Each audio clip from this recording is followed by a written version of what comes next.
ఉడుకునెత్తురున్న కొడుకు దుడుకులు ఆపాలని, ఆపదలో పడనీయక దీపం చూపాలని.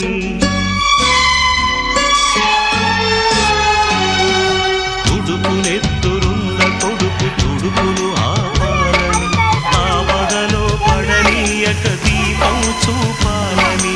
వచ్చిన ఈ పిచ్చి తండ్రి పితృరుణం తీర్చి, చల్లారిన ఒంటికి నీ వేడి రక్తమిచ్చి, తోడైన నీ ముందు ఓడానా గెలిచానా. ఒకే తండ్రి నుంచి 2 జన్మలందుకున్నా, తీరని ఆ రుణం ముందు తలను వంచుతున్నా. ఓనమారు నేర్పాలని అనుకున్నా కన్నా, అందనంత ఎదిగిన నిన్ను చూస్తున్నా.